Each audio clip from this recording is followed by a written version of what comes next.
Most brands would completely miss the opportunity in a thread like this. Let's talk about it. In this thread on Reddit, r/BudgetFood, they're asking a simple question. What is your ultimate pantry dump dinner when you need to stretch groceries until payday? It's a cool thread, they're asking a simple question, but most brands would scroll past it because it's not opportunity to plug yourself. It's not a place to sell.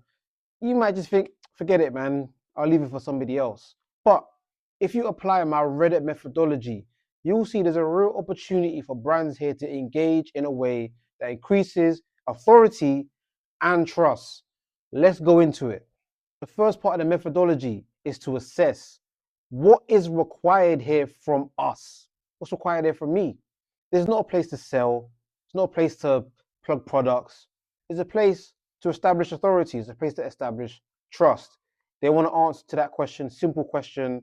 How can I be of use to this person who's asking that? So that's what I need to do. I've assessed it. The next part of the methodology is to discover what's the conversation to be had here? What's the opportunity here? I think it's very clear.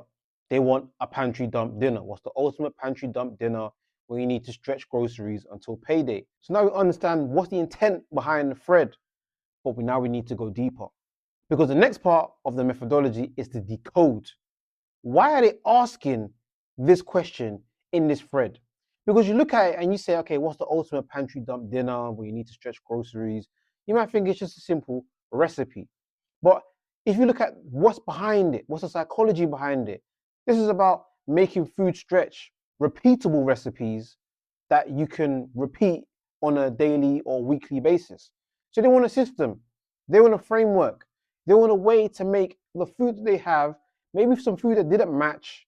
How can they make it work? How can they make good food, make it stretch, and save money while doing it? So there's a psychology behind what they're asking, which allows us to go deeper with our answer. Because now the next part of the methodology is to deploy. How can I answer this thread? Because we've assessed, we've discovered, we've decoded. We know why and what and generally what we need in an answer like this. But now how do we answer an answer like this? It's simple. We're providing a framework, a repeatable way of thinking. You can use some things that don't match, and here's how to do it. Firstly, you can provide a base. So like rice, pasta, spaghetti, something like that. Then you can say, okay, then you need a protein, eggs, tuna, chicken, beans, lentils, something like that. Then you can say, okay, then you need a anchor flavor, so like a soy sauce, curry powder, something you can add to it that just makes it taste a bit better. Then you can say the final part, you need a texture, something like a cheese, breadcrumbs, vegetables, potatoes, something like that. So you can mix and match certain things that don't really work together, but you can make them work together in this kind of way. So you can make everything stretch a bit further. So you can see that there's a bit more authority behind my answer. Not just saying soups. Yeah, just make a casserole. So you can see how our answers provided a bit more depth to it. And most likely it's going to be more upvoted because I've clearly thought more behind the psychology behind it and I provided a more useful answer. Now, the next part of methodology is to compound. How does this value increase over time? Now, very simple. People might go back to this thread over time, years from now, and they might see your answer. They might search on Google cheap meals, and this thread might come up on Reddit. They see your answer, and now they might go into your profile, see your brand, and if you're a food brand or something like that, they might see, okay, this person, this brand clearly is not here to sell. They're providing value, so I might want to check them out. And you never know, that might be a customer. There might be someone who becomes an ambassador for your brand. You never know, but an answer, a simple answer that you've given can compound over time. And that's how you increase your trust and your authority because you're providing value to the audience and to the OP. The final part of the methodology is now to operate. Now, if I was a brand, I would log a thread like this in an opportunity tracker, like one in the Reddit operating system that I sell. But I'll log this thread and I'll monitor it. Very simple. We know what the archetype is. This is about a bottleneck. Like they want to answer. They don't know the answer.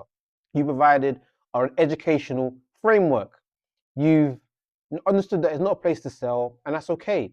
We've logged that down. So now you can look back at this thread and your answer, and you can see if people are responding to your reply, what they're saying, why they're saying it. You can gain insights from it, and you can take that into your brand. And you never know how they can help you, but you've operated and you've applied the framework, you've applied the whole methodology, and all in all, you've provided something that has increased your authority, increased your trust, and you provide a value to the audience. And you never know how this could increase your AI citations through your answer being indexed in search. Generally, how people can see your brand. You never know how this can work, but definitely this is going to increase your authority. And that's the whole point about the methodology. It's not just about providing the answer, it's increasing your authority. It's showing that you understand why you're answering, you're providing answers that have value, and it all helps your brand. Very simple, it helps your brand. The Reddit methodology, I'm telling you, it works. And we've applied it to a real life thread.